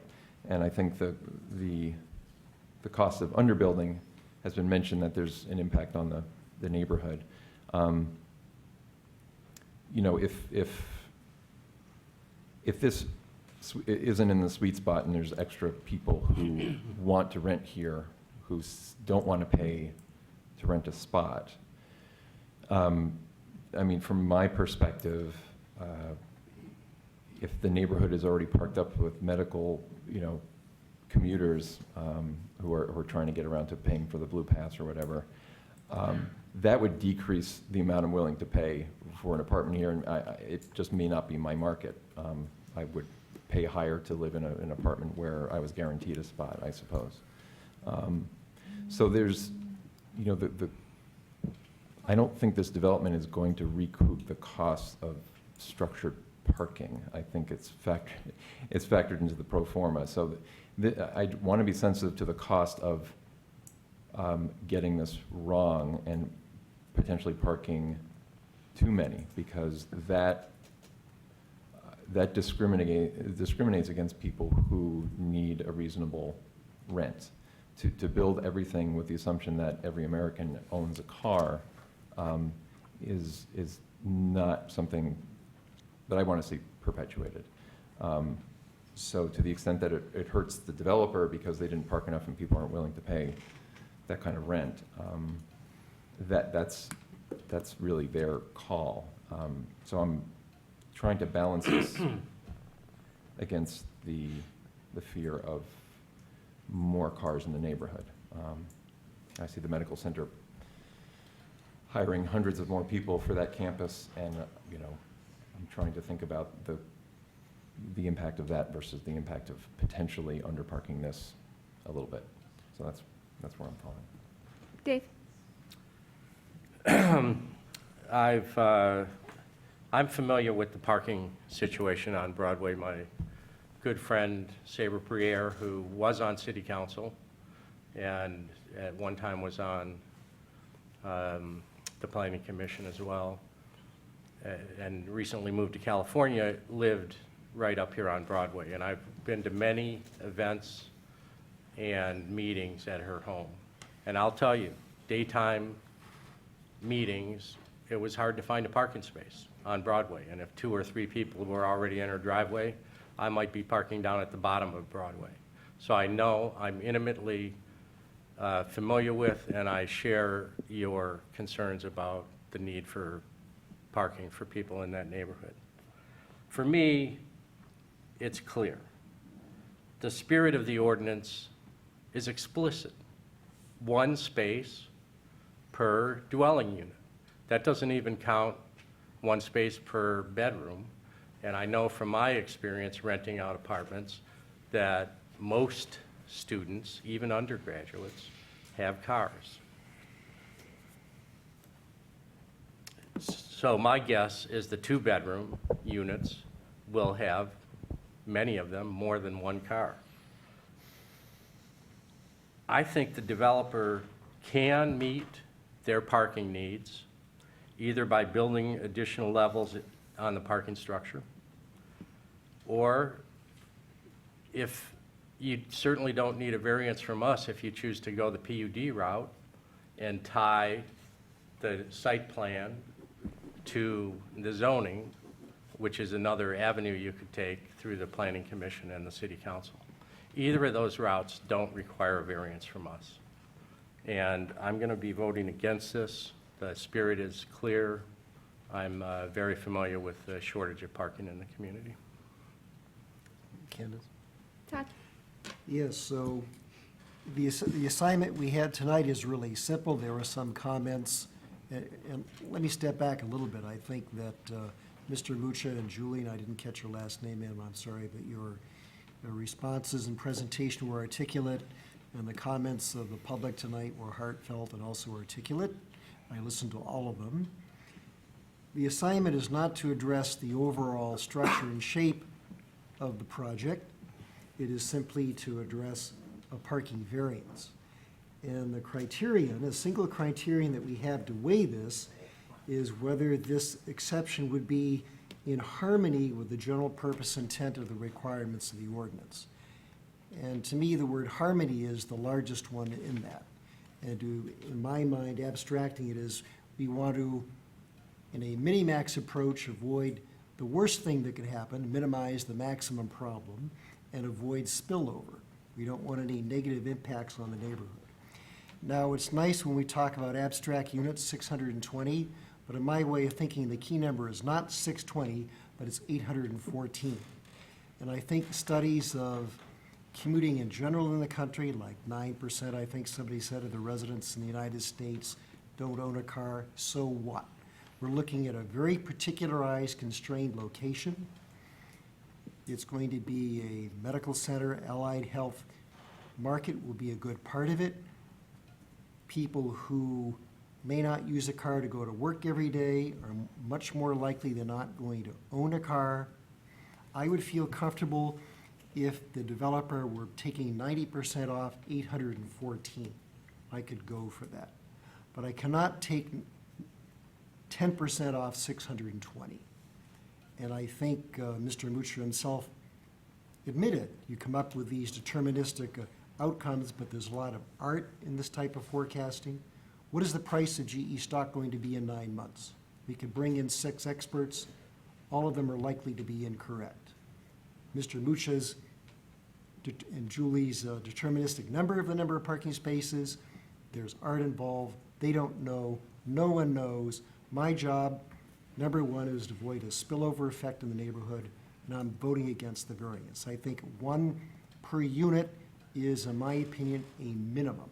And if they overbuild, there's no out-of-pocket cost because there's excess demand in the whole medical center area. They could charge a premium for these non-resident parking structures, and they have a line out the door ready to grab them. So I'm voting no. So I'm struggling with this one, and I agree with elements that have been said by multiple people. I think that the issues that exist outside of this development are not going to go away either way with what happens here. I think we've got commuters coming in from Canton, Plymouth, Metro Detroit into Ann Arbor, and they are parking in the areas around the hospital and walking to the hospital. That is going to be the case no matter what. I don't think 60 more spots here will make any difference with that. That needs to be addressed. I think I live 1/8 of a mile away from this, and I know of quite a few people that live in Island Drive, and I think what William said resonated with me. I have 1 car. I take the bus. I get groceries. I go to restaurants. I go to work. Oftentimes, it takes me less time to take the bus to go places than it does to drive. However, the car is a luxury.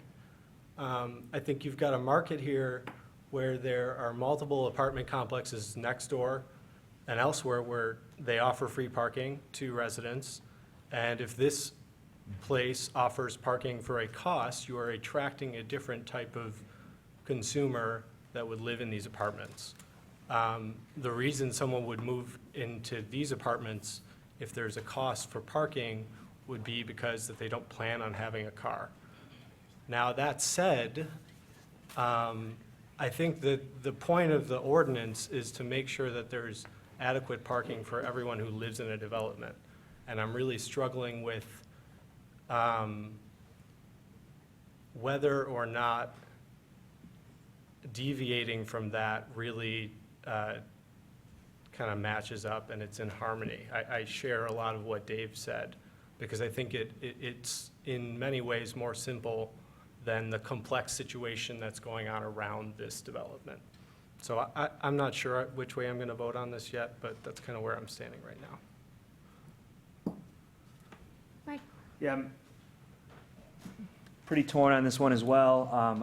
My fellow board members have made some great points. You know, for me, whether the developer decides to charge X in rent and Y in parking, or, you know, whatever that split ends up being, it's whatever, that's what the market bears, right? So they're going to try to maximize their profit, whether they do that from parking or from rent. They'll experiment, they'll tweak, and that's what they should do as a profit-seeking company. That's what's going to happen. because this one is so close and because they could just make the parking structure bigger, I'm gonna defer to the regulation and vote against this one. I like this development. I hope it goes forward. It looks awesome to me. I like the aesthetic of it quite a bit, but I haven't heard enough arguments to deviate from the regulation that we're focused on for parking, so I'm gonna vote against it. Julie? So, I live in a neighborhood that's very similar to this one, near the university, very little street parking, lots of new buildings. But in our neighborhood, there are a lot of 4 to 6 bedroom apartments, and those also require 1 parking spot because they're dwelling unit. So to me, this one is like, wow, I mean, if one of these showed up in our neighborhood, it would be more parking than all the developments in my neighborhood over the last 10 years. The fact that there are only 814 bedrooms for the number of spaces proposed, to me is high. I mean, it's much higher than a lot. If they're 2-bedroom units, if there were 3-bedroom units, they could make a lot of these 2-bedroom units and have to do less parking. So for me, that's the big thing, and I think the intent is there to provide enough spaces. You're looking at studio apartments and 1-bedroom apartments, which I think are really needed in the city. A lot of people don't want to live in a 4-bedroom apartment with a lot of other people if they have studying needs or, and I just think that this is a very small reduction, actually, considering what is being built around the city. We don't know what is going to happen with parking in the future, but nobody thinks that the needs are going up. I know Bush's does grocery delivery now. Kroger's is doing grocery delivery. Those are the sort of realities is, the DDA is looking at parking not being needed. They're already seeing that. Some cities, Seattle is looking at reductions in parking needs. So I hesitate to require more parking when I think we may already be at the point where we're requiring too much parking. And I also, in my neighborhood, what happened when these developments came in is there wasn't any parking on the street prior to the development, and there's not any parking on the street after the development. It didn't really change anything. The city is quite good. Their parking regulations, you can call them up.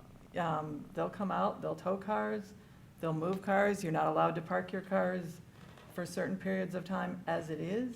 So, if that's a problem, that can continue to be a problem, but I don't think this is going to contribute any more to that. And so I will be voting for this because I do think it meets the intent, especially based on the number of bedrooms per unit. I think it's pretty reasonable. So real quickly, I'll just kind of echo the sentiment that this one is a bit challenging for me as well. While I am understanding of the residents' concerns about parking, and I agree that that is an issue that needs to be addressed, similar to comments expressed by Mike and Julie and Kirk, I think that's a problem, obviously, that exists now. It's going to continue to exist after this development is built. My concern also, having a familiarity with the development process and how projects work, the developer's goal ultimately is to make money. And while we may think that if the parking variance is denied, they're just going to shrink down the building, in reality, the mass of the structure could potentially get larger. They could just increase the size of the parking structure to accommodate those extra cars, making the bulk and the massing issue even more. So I have that kind of concern.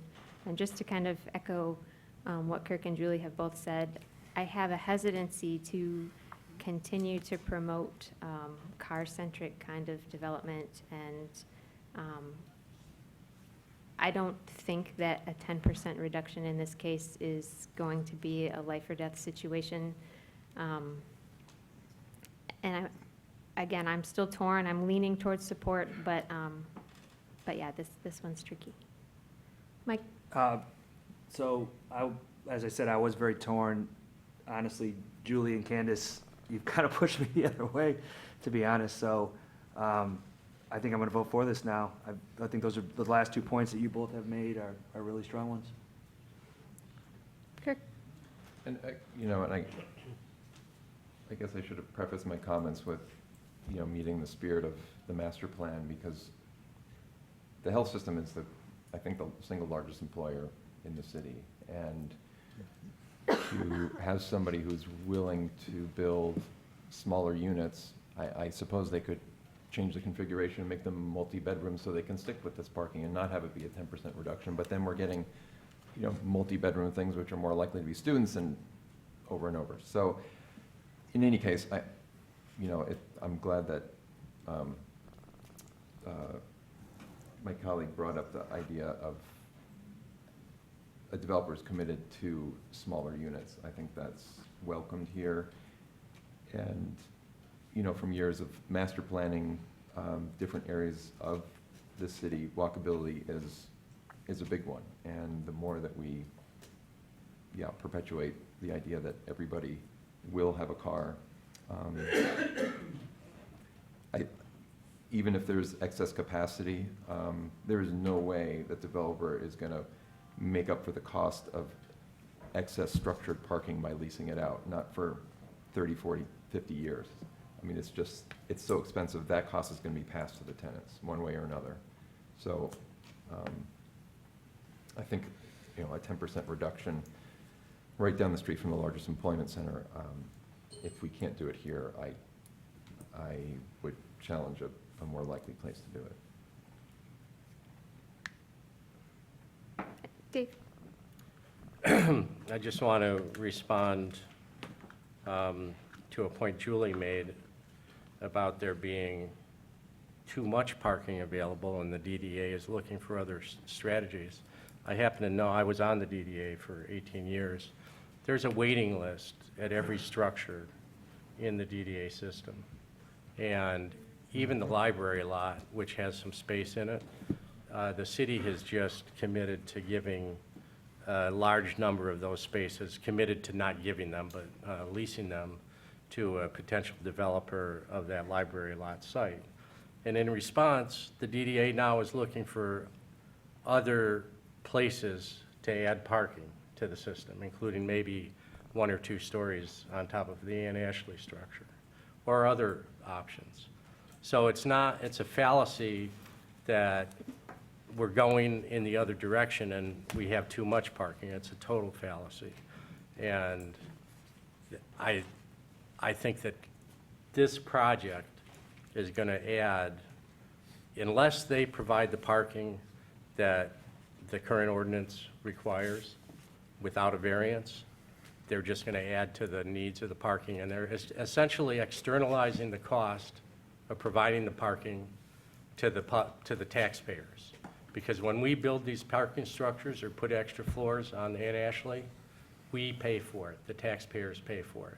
Because, as Kirk says rightly, you cannot pay for structured parking at the rate of $155 a month.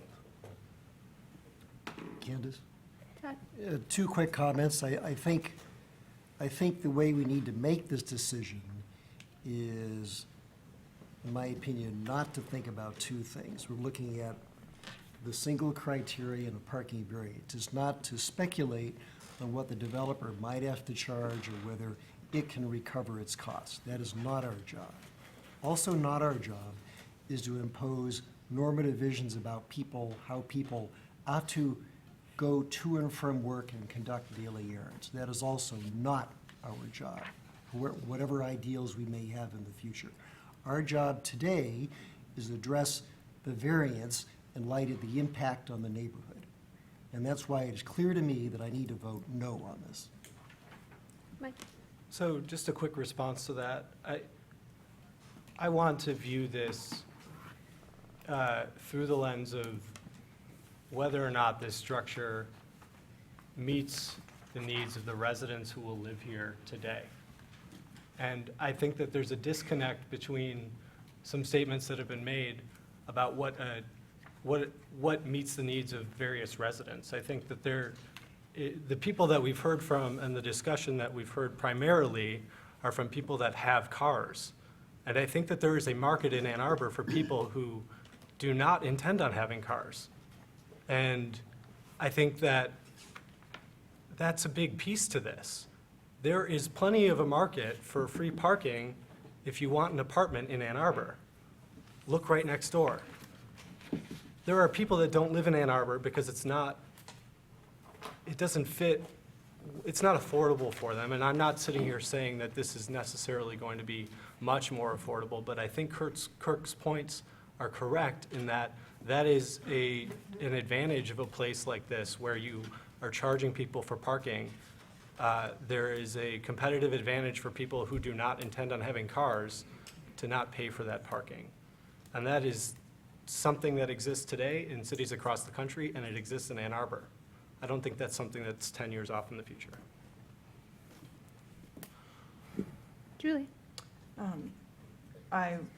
The comment about the DDA, I just have a quote here. The DDA officials are being cautious about investing and expanding the parking system because of the potential for changes coming up in the future, which we don't really know what they're gonna be, so it is all a little bit, but also this is not downtown. And so they are looking at more people living downtown, in part because people like to live where they don't require cars, where you can walk and bike to work, where you can do. So we're looking at an area where that is possible, and it's possible to get downtown very, very quickly. And I don't think that the needs for a lot of parking and driving in this particular spot, in part because that will be part of the agreement.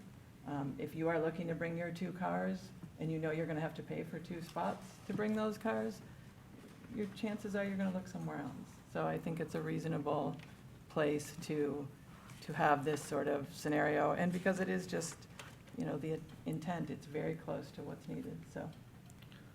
I wanted to add one quick thing. So my thought process on this is predicated upon residents who will choose to live in this structure not being able to easily park their car somewhere else. I live 1/8 of a mile away.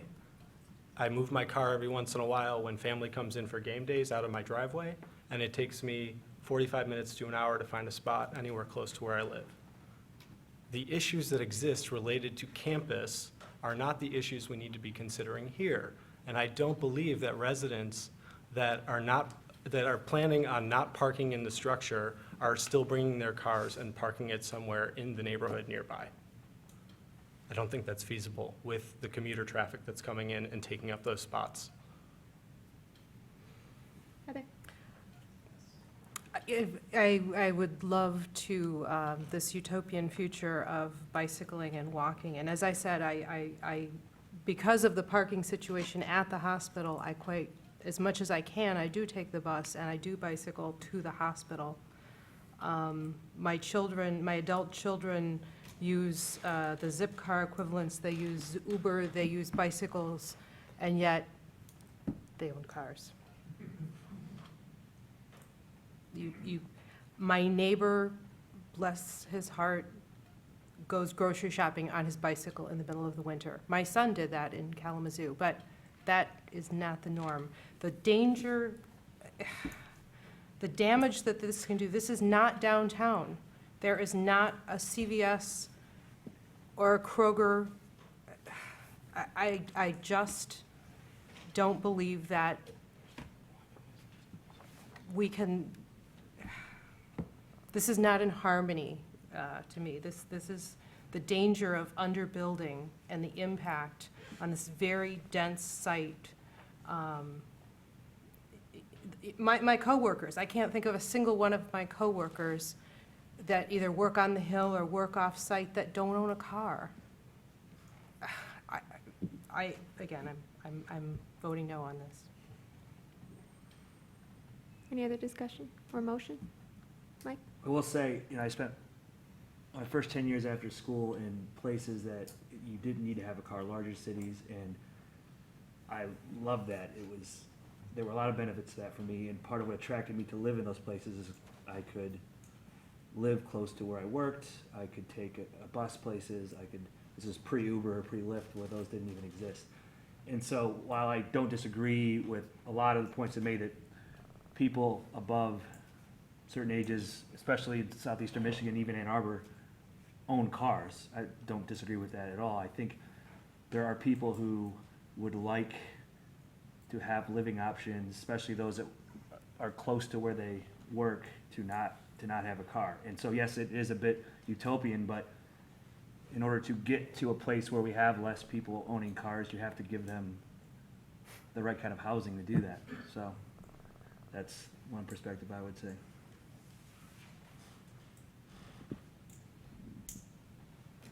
Kirk? And I want to also reinforce the notion that we do have, I would venture to say, thousands of people living car-free in Ann Arbor. So this is not an experiment. This is different because it's not in the DDA district, but it is very close to one of the largest employer in the county. And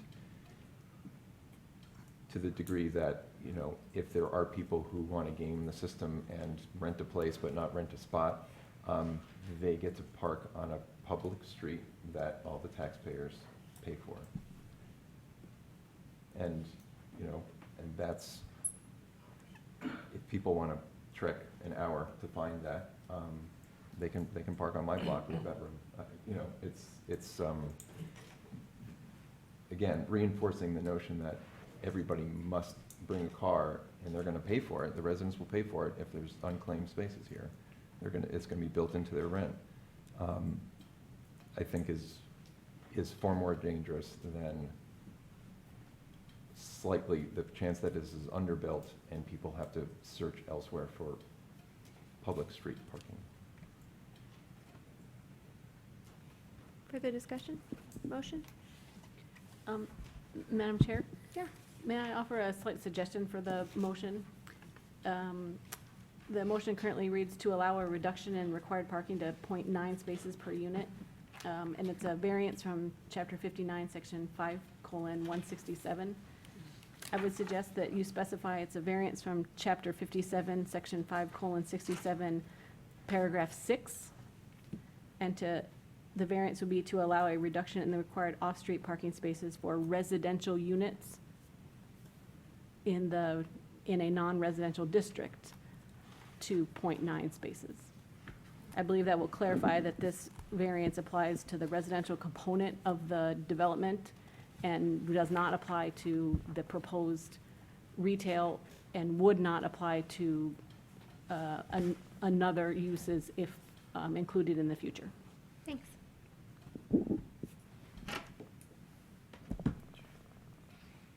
So for purpose of motion, I will second staff's articulation of what's before us to vote. I'll second it for purposes of voting. Does somebody have it written down?